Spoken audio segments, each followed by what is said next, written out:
Lalu aku melihat seekor binatang keluar dari dalam laut, bertanduk 10 dan berkepala 7.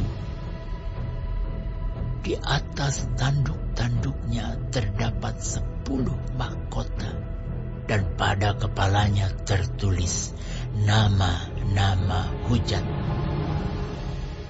Binatang yang kulihat itu serupa dengan macan tutul, dan kakinya seperti kaki beruang, dan mulutnya seperti mulut singa.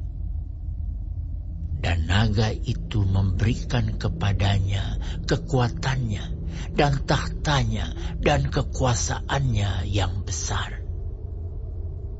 Maka tampaklah kepadaku satu dari kepala-kepalanya seperti kena luka yang membahayakan hidupnya. Tetapi luka yang membahayakan hidupnya itu sembuh.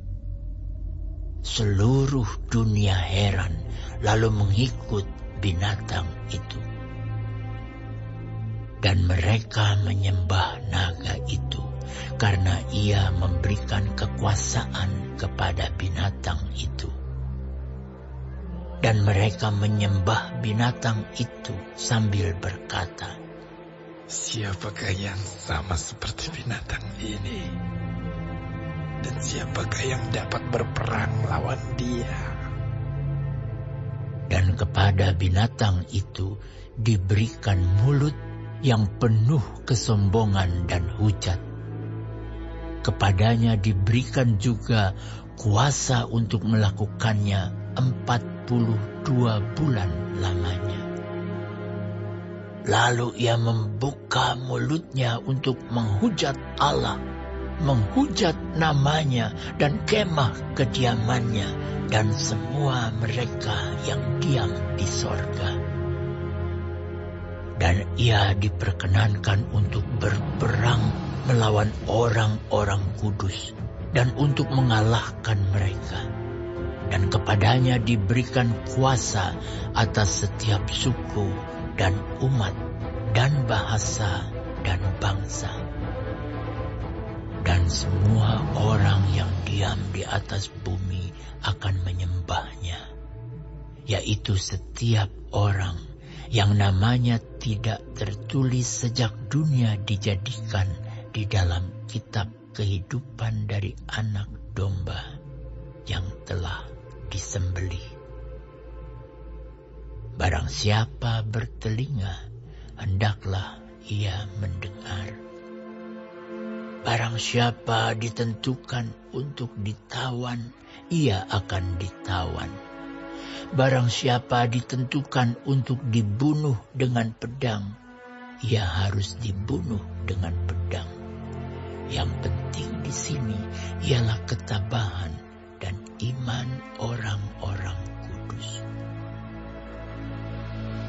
Dan aku melihat seekor binatang lain keluar dari dalam bumi dan bertanduk 2 sama seperti anak domba, dan ia berbicara seperti seekor naga.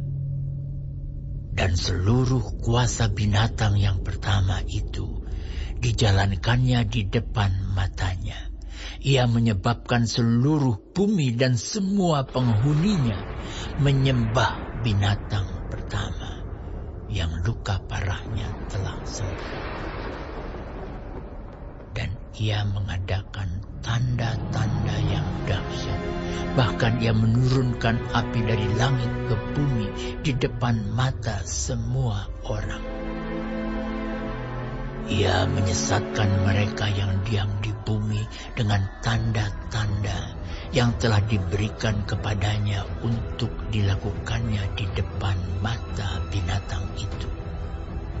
Dan ia menyuruh mereka yang diam di bumi supaya mereka mendirikan patung untuk menghormati binatang yang luka oleh pedang namun yang tetap hidup itu.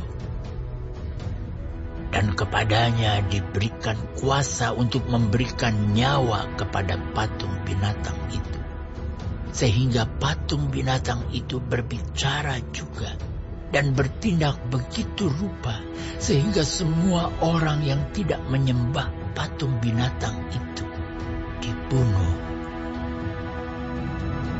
Dan ia menyebabkan sehingga kepada semua orang, kecil atau besar, kaya atau miskin, merdeka atau hamba, diberi tanda pada tangan kanannya atau pada dahinya. Dan tidak seorang pun yang dapat membeli atau menjual selain daripada mereka yang memakai tanda itu, yaitu nama binatang itu atau bilangan namanya. Yang penting di sini ialah hikmat. Barang siapa yang bijaksana, baiklah ia menghitung bilangan binatang itu, karena bilangan itu adalah bilangan seorang manusia, dan bilangannya ialah 613.